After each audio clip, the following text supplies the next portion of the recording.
ಕೆಟ್ಟ ದಿನಗಳು ಪ್ರಾರಂಭವಾಗುತ್ತಿದೆ ಎಂಬುದರ ಚಿಹ್ನೆಗಳು. ಮನೆಯಲ್ಲಿ ಹಾಲು ಪದೇ ಪದೇ ಒಡೆದು ಹೋಗುತ್ತದೆ ಅಥವಾ ಪದೇ ಪದೇ ಉಕ್ಕುತ್ತದೆ. ಮನೆಯಲ್ಲಿ ಉಪ್ಪು ಪದಾರ್ಥಗಳ ಮೇಲೆ ಕಪ್ಪು ಇರುವೆಗಳು ಹತ್ತುತ್ತವೆ ಅಥವಾ ಉಪ್ಪು ಪದೇ ಪದೇ ಕೈಯಿಂದ ಜಾರಿ ಕೆಳಗೆ ಬೀಳುತ್ತದೆ.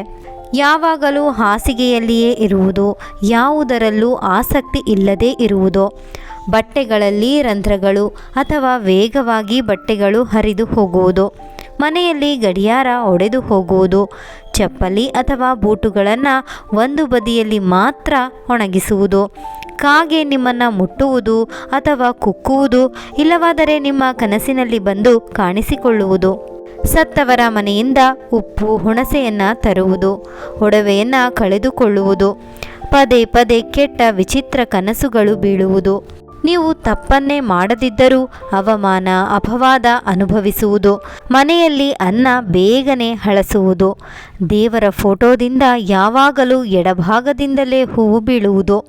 ಸ್ನೇಹಿತರೆ, ಹೀಗೆ ಇನ್ನೂ ಎಷ್ಟೋ ಮುನ್ನೆಚ್ಚರಿಕೆಗಳನ್ನು ನಮ್ಮ ಹಿರಿಯರು ನಮಗೆ ಮೊದಲೇ ಹೇಳಿದ್ದಾರೆ.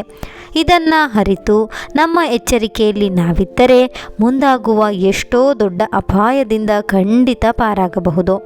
ಬೆಳಗ್ಗೆ ಬಲಮೊಗ್ಗಲಲ್ಲಿ ಏಳುವುದರಿಂದ ಹಿಡಿದು ರಾತ್ರಿ ಮಲಗುವ ತನಕ ನಿತ್ಯ ಜೀವನದ ನಿಯಮಾವಳಿಗಳನ್ನು ನಮ್ಮ ಹಿರಿಯರು ಹೇಳುತ್ತಿದ್ದರು. ಎಲ್ಲವೂ ಕೂಡ ನಮ್ಮ ಏಳಿಗೆಗಾಗಿ. ಸ್ನೇಹಿತರೆ, ಈ ಮಾಹಿತಿ ನಿಮಗೆ ಇಷ್ಟವಾದರೆ ಲೈಕ್ ಮಾಡೋದನ್ನು ಖಂಡಿತ ಮರಿಬೇಡಿ. ಇನ್ನು 10 ಜನರಿಗೆ ಶೇರ್ ಮಾಡಿ ಹಾಗೂ ಇನ್ನೂ ಹೆಚ್ಚಿನ ವಿಡಿಯೋಸ್ಗಳಿಗಾಗಿ ನಮ್ಮ ಚಾನಲನ್ನು ಸಬ್ಸ್ಕ್ರೈಬ್ ಮಾಡಿಕೊಳ್ಳಿ. ಕೇಳಿದ್ದಕ್ಕಾಗಿ ಧನ್ಯವಾದಗಳು.